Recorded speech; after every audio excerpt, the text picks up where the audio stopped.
Number 3, brain damage gate. Forget the moral imperative to give returning troops the best possible health care, especially for those health problems incurred during their service. Forget the damage done to recruiting efforts when we discard used soldiers like trash. The nation's top military think tank, the RAND Corporation, now offering a motive for helping the troops that even this administration might care about: money. RAND officials testifying this week that if the Bush administration provided appropriate treatment to all the Iraq and Afghanistan veterans suffering brain injuries, it would actually save money in the long run because things like lost productivity and suicide attempts are expensive. So now will you take care of the wounded? There's profit in it.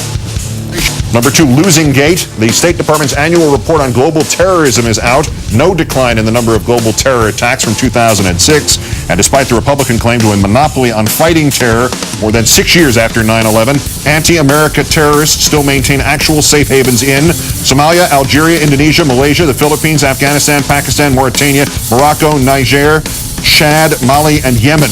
The report also says al-Qaeda has improved operational planning for targeting the U.S. thanks to a Pakistani ceasefire that Mr. Bush defended in 2006 when he said, quote, "We'll let the tactics speak for themselves after it happens." Well, the tactics have, so what do you have to say for yourself? And number 1, Homeland Security gate. The Washington Times, the conservative paper, today reports that among the 9,000 false positive hits per day on the terrorist no-fly list are some federal air marshals. An anonymous agent told the Times in some cases, planes have departed without any coverage, meaning no marshals, because the airline employees were adamant they would not fly. Another agent said, has been getting harassed for 6 years because his exact name is on the no-fly list.